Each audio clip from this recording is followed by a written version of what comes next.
session in a presentation. We were debating a nice topic about it, and I figured, well, how hard could it be to kind of live in Tom's world, so to speak. So what I did is I made sure that that little red hat could fit me too, right? Did you misplace yours? Yeah. But then I realized I'm not really a Linux kind of girl. So, inspired by Jim's suggestion to a format that we did at the CTP meeting called Unconference, where he kind of introduced that there's a great collaboration platform out there called GitHub. And Carl Webster could really use it to have us collaborate and help him out with the scripts that he's been building, to give him some time to spend with his family as well. Sounds kind of fun, right? My wife's already deleted my GitHub account now. Yeah, by the way, we appreciate Carl Webster's work, isn't it? Because he always needs love to keep going. I keep hearing here and there people, consultants coming into the environments and saying, I wrote this long script to analyze your environment. So it's on a regular basis, and then I say, I seen this script somewhere. But they said, no, I put my name on it. It's mine. If you would like to appreciate Carl's work by something other than applause, there is a donate button on his website. Why are you telling me that? I don't know. No. So basically, Tom and I decided overnight and over some drinks to kind of change the topic of our presentation. Yes. And to basically kind of educate the world of administrators on the use of a collaboration tool for sharing your code with the community and being able to get the community to collaborate as well.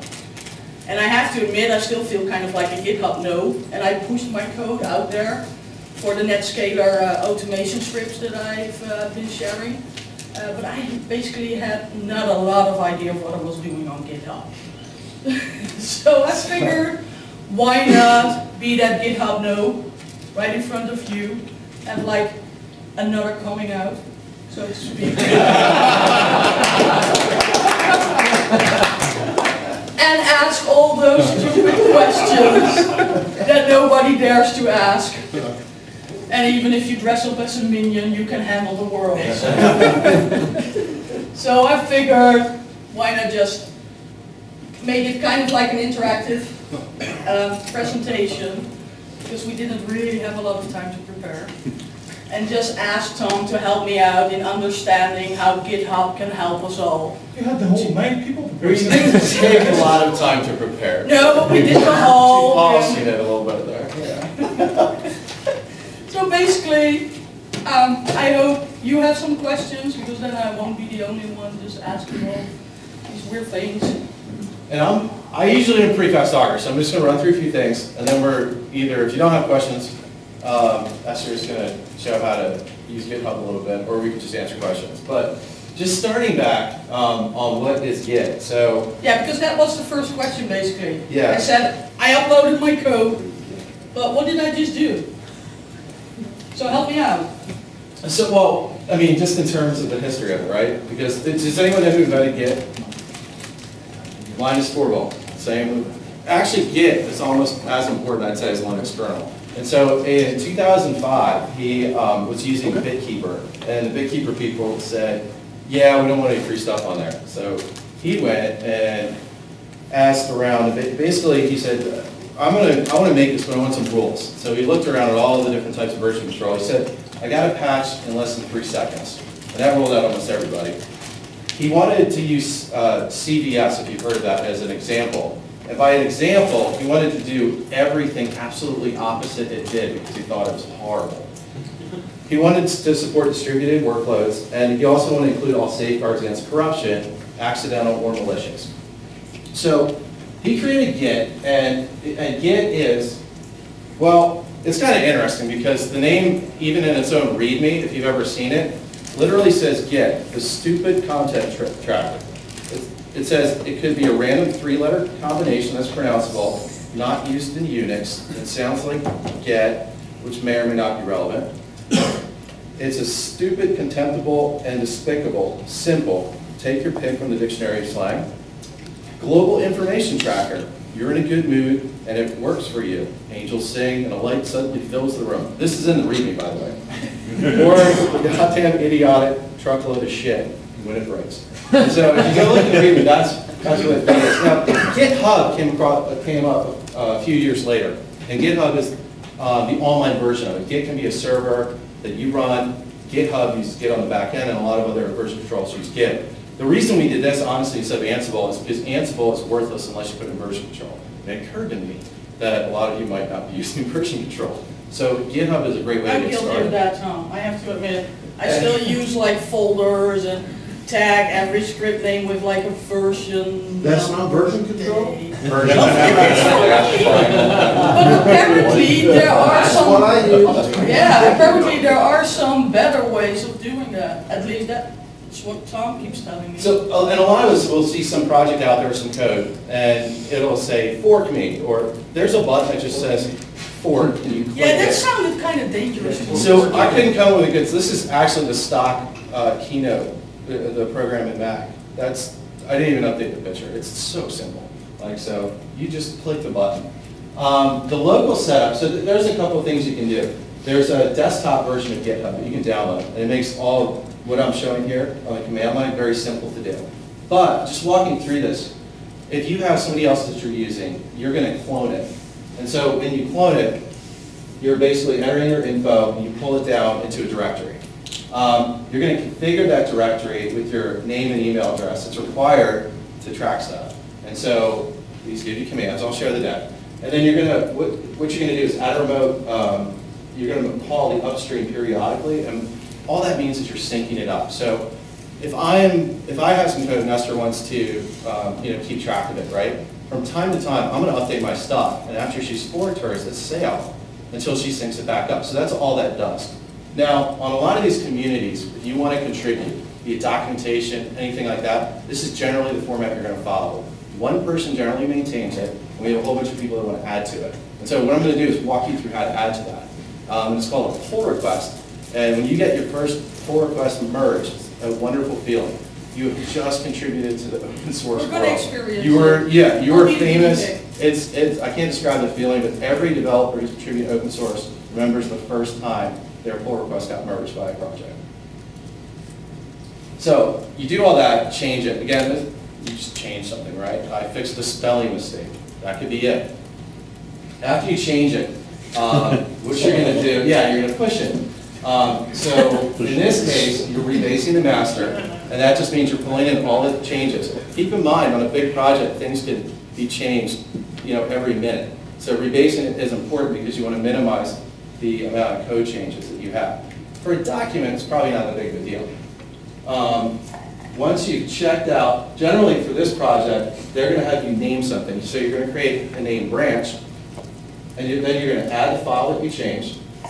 You commit it with a note. You got to add a note, and then you're going to push it up there. Now, when you push it up there, all you've done is, like if Esther's doing this, all she's done is she's forked it. She's only pushed it back up to her branch, right? So it has not gone back to me if I'm the project maintainer. And that's kind of important. So the push is just taking the code locally and pushing it back up. The way GitHub works in Git is that everything's decentralized. You have a full copy of everything right there. It's meant so that there's no real single point of failure. GitHub will act as that central source, but your own laptop can be anything that has the full code can be the source. And everything, all the changes and everything get copied down with it. The pull request. So this is where you're actually going to contribute.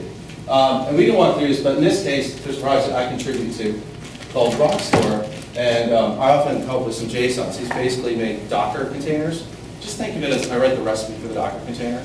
So I'll often, somebody has an idea, hey, I'd like this, like Plex added to it. Okay, I'll create the JSON, I'll commit it and push it up there. So when I do that, I'm on my own, right? Mine's magically out. And you can see it's forked from Rockstore. Rockstore is the main branch. I'm going to go and I'm going to click New Pull Request. I call mine like the Zabbix agent, for example. Once I do that, it's going to compare changes. And in this case, this is what it's going to look like after I've submitted a pull request. On the opposite side, the maintainer of the project is going to see pull request listed right there. There's actually a field for it, I'll show you. And he is then going to review it. There might be a contributor that reviews it and says, yeah, I think you need to change some things, or this is awful, I'm not going to do it, or looks good to me, I'm going to merge it, and does it right away. And at that point, you have what's called a merge request. The pull request is closed, and you contribute it open source. One other thing I wanted to touch on before we either get any questions or we'll demo this is the licensing. And so Carl Webster, actually Jim, you had asked me, on Carl's behalf, and Carl, you asked me. There's chooselicense.com. It actually goes exactly through what you need to do. Let me preface this with, I am not a lawyer, right? I don't even play one on TV. I'm not a lawyer at all. So do not take legal advice from me. If you really have some legal concerns, go consult a lawyer, please. But in this case, there are really 3 main licenses you can use. Well, I'd say 4. The 4th one is you don't use one at all. If you want to have some credit for your work, really all of these will help preserve that. All of these say that anyone who uses my code really needs to attribute it back to the author.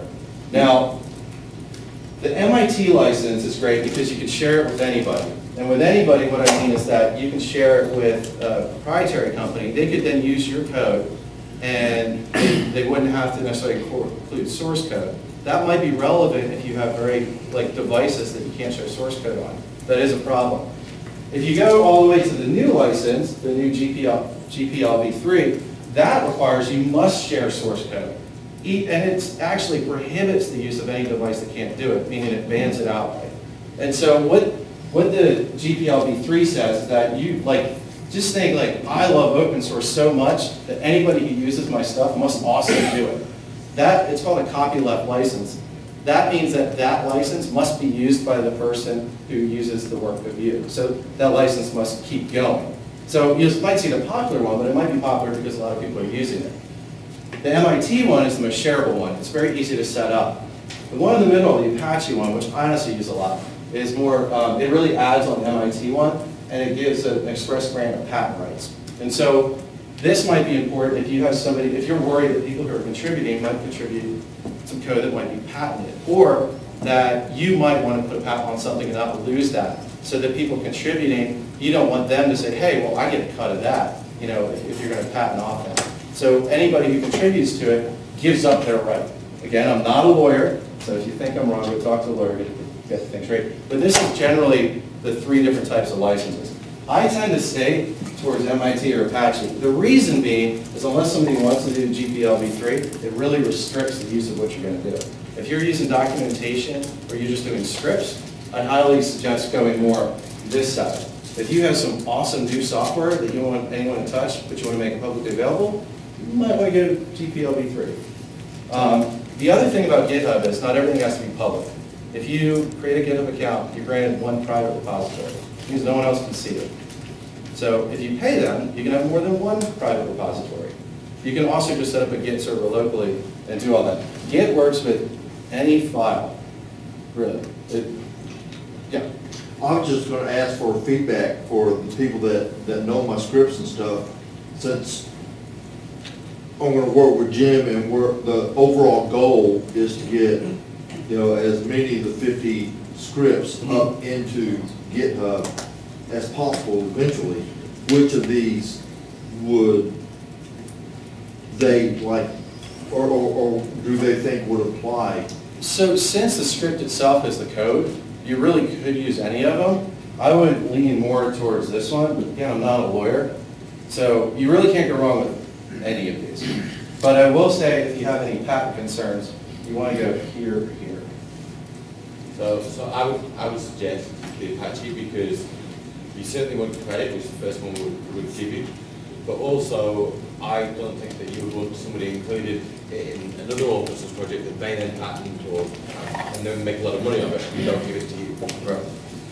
The other thing is whether you oblige the person who uses it to then make the source available and also contribute any direct Right, back which is- to you.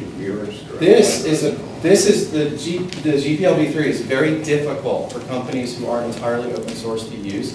It just means any product they have, they've got to release a source with it and a modified source. Tom, I mean, there is a big distinction between V3 and V2, okay? And V2 does, your point is still correct, V3 is even more onerous for companies. Yes. So for Citrix, we don't touch V3 normally, we do V2. So Okay, that's so a that good point. If you do V3, you pretty much are saying, Citrix, I want you to be open source, or you can't use my stuff. And I'm so willing to say that I won't let you use it until you use that license. That's a really difficult ask for a large company, if they're not already on there.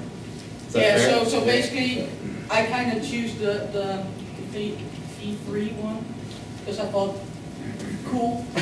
Well, it seems like the default, because they're open source. But listening to the fact, well, basically I took the module that Citrix first released, so to make sure that I'm not gonna breach some licensing restrictions, I better switch my licensing as well to either the Apache or the MIT one. And the point of these too, like the MIT one, right, it really is, you can let people do anything they want with your code as long as they provide attribution back to you. Yeah, they have to And don't give it hold you back. liable. So that means they could take what you have and modify it, as long as they give you some credit, and then say, it's mine, I took this from him. They can do whatever they want. You can't be like, you can't use it that way.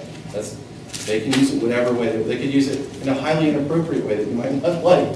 You've given them that right, yeah. Well, to exactly that point, I think a very important aspect is regardless which version you use, there's a high recommendation to put some kind of a disclaimer in there, because you never know what somebody might do. You don't want, I mean, you want to have a disclaimer to make absolutely sure that any liability does not fall back onto yourselves. Mhm. And for example, for the stuff that we do, we just use the general template that you can grab from GNU, for example. Then you can take that and modify it as you wish. As it stands, it's really pretty darn good. Obviously, they must have run it through the legal system to make sure that it was more or less okay before they would even put it out there. And just to show this.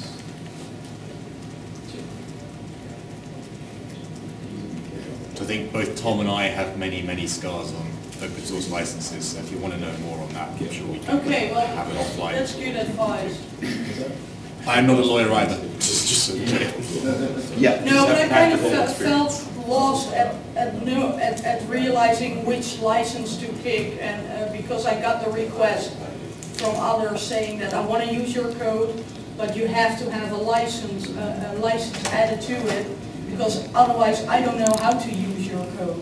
So to make sure that it's a community project and the community can use the code, I need to make sure that I pick the right license. So that's why I asked Tom to elaborate on it. And when you first create it, let me show you.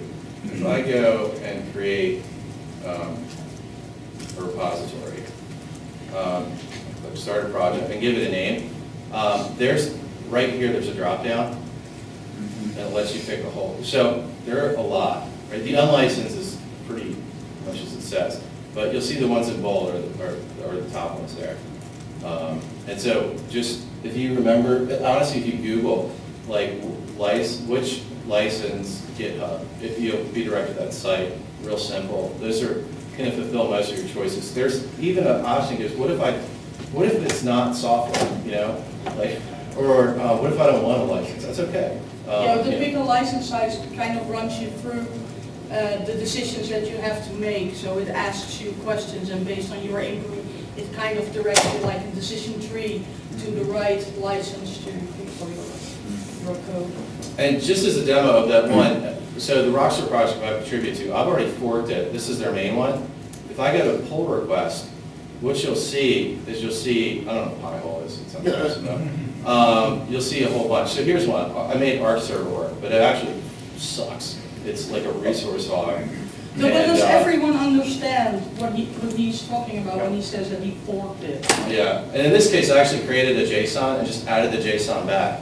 I have no idea why this is taking so long, but it comes up here eventually. What I would love for you to discuss would be the example where that's basically in the public domain, and you have a whole bunch of people who make some suggestions, provide, the diff files.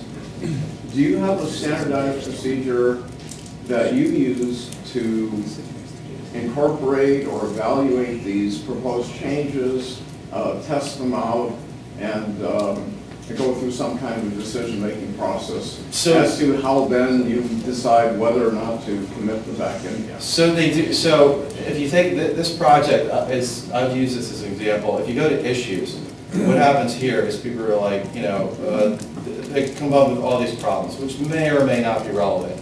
And the maintainer can either close the issue, or what often happens is they go, yeah, that's an issue. Maybe someone can fix it. It's open source, right? It's community. That's the beauty of it. You don't have to even fix your own stuff. You can just say, yeah, it's an issue. I don't have time for that. If you want to fix it, submit a pull request. And so in this case, it's exactly what happened. Here's one for, the Zabbix server. So this runs in a Docker container that's submitted, and it sits here. So when it sits here, there are all these changes, and each one, if you click on it, will show the delta. And for example, what I mean by that is it'll show the files changed and what changed. In this case, I added all this stuff. It's a little hard to see in here, but it's just showing that.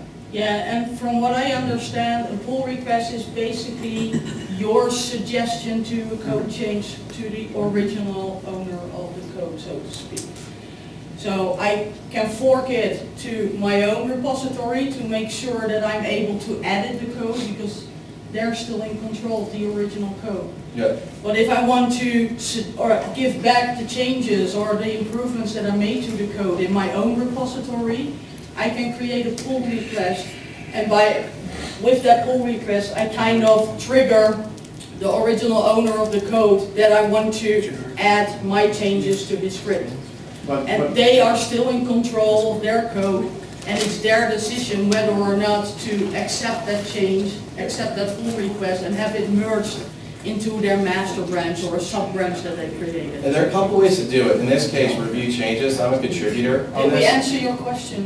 Well, not exactly. I guess my real question is, without fully committing it back to your own original source code, how do you go about creating a copy, say, of that forked version so that you have a chance to test it out yourself before you accept the fact that, yeah, this is a legitimate, good request, I really want to incorporate it back into my own original source?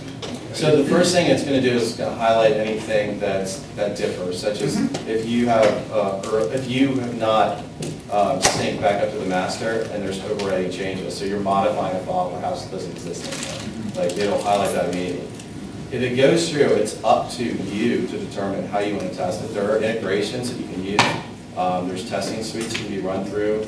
There's online ones that will actually compile, test, and pass back the info. So can you just download that whole forked version and without doing anything else within the GitHub structure to be able to, test it out independently? Is that You is can. that what Every you guys change do, is or- tagged, and you can find it by tag and go back, and everything's recorded. Every Well, change. what do you guys do? What I do is we use the latest, because the latest is the one that's working. I'm very biased and I hate branching. So I'm very big on contributing to master. Everywhere I go, I'm like, don't branch, don't branch, don't branch. So do you look at the diff That is files? not how it is used. No! It's different. The long-lived feature branch is really what I mean. So what you are really doing is when you submit this, you're branching and you're merging it back. But what you don't want to do is branch and contribute like this enormous new program and then merge it back like 2 weeks later. Like that's kind of what I mean by no branching. You honestly, I try to branch and do the pull request all within a day. So when it comes back, if I'm a maintainer of the project, now this one I'm actually a contributor, so I can comment, review other people's stuff, and like make nasty comments if I want. But in this case, Sounds like you, Tom. there's I'm not sure all the options. There's comment, which says, I'm not really giving approval, I'm just gonna, speak my mind. Approve, meaning, yes, it's good to go. Or request changes, Merge like, the changes into my code. and request changes like, I need you to fix this. I'm not gonna approve it until you do. when this happens, it still doesn't actually merge it back. The maintainer, in this case, he's the one that has the final say, he has to push the button to do it. He could set it up where I'm also a maintainer, and we have multiple ones, and any of us could do it. Or we could have some contributors like me, where I'm more of a, like, how should I put it, an editor, but not the owner, if that makes sense. So there are a number of ways to do this. But the whole point of this is to just get started with it. Like they're simple steps that you can do. You can use somebody else's work to contribute back to it. But participating and doing that, especially very easy to do on the documentation side. JSON files or YAML files are very world readable, so they're great places to get started. I didn't really know JSON. It was very easy for me to figure out because I knew how Docker containers ran. That's why I got started with this. Well, it's pretty human readable, so Yeah. that makes it easy to comprehend it and to add your improvements, so to speak, to projects.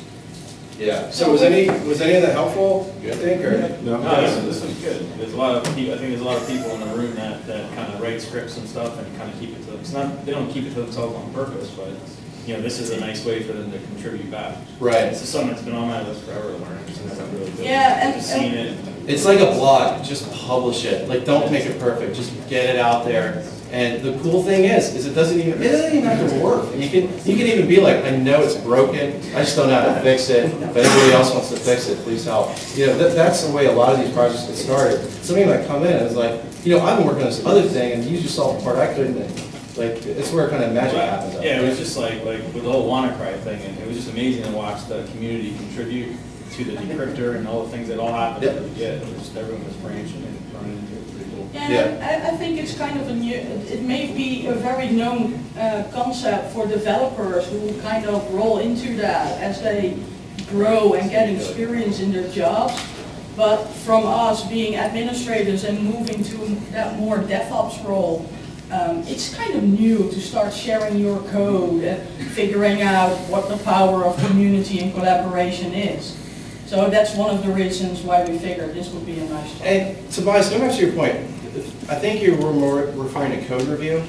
Well, I mean, Because Git isn't necessarily code review. It has a very primitive one. Garrett, for example, is something that does code review. And that's where you have a voting system, and it can get complex. I think Zool oh is yeah, another one. no, I didn't want to get into that kind of depth. I mean, my whole thought was more along the lines of, well, how do you go about pulling Well, these even with suggested changes and then actually bringing it back, say, into your own environment and then testing it out with whatever methodology is involved, and then making, you know, the decision, hey, do I really want to commit what the contributor provided and accept it or not? And sometimes that might be a branch, or it might be the fork. A lot of these projects are a fork of something else that turned into their own thing. And the good thing about GitHub is with the versioning that you have easy rollback Yes. options Yes. as well. So even if you did commit their suggestions to your code, and after testing you realize, oh, I went wrong, you can roll back to any point in time with all the different marks that there are. So That's a very that gives good you a point. more flexible system. And you can even branch off an older rollback scenario. So you can continue with testing different scenarios, so to speak. So I think our time's almost up. Any last questions for anybody? Yeah, one back Oh, there. Yeah, sorry, I'm kind of late to the show, but did you guys use the Visual Studio integration with Git?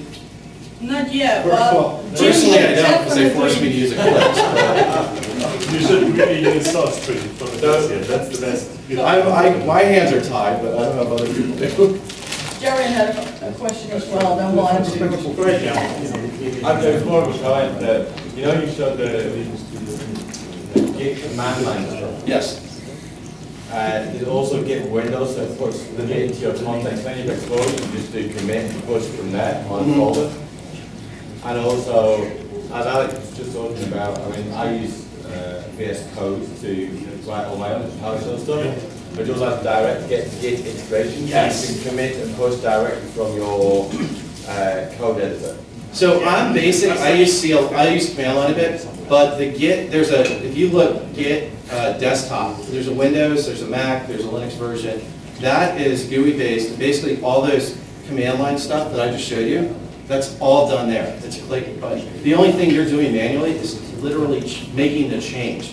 So oftentimes you'll open File Explorer, you'll open up with Notepad, plus whatever you use, and then you can make your change, you save it, it'll show up on the desktop and say, hey, do you want to add this file? Okay, what's the description, what change you make? Okay, do you want me to push it? Great.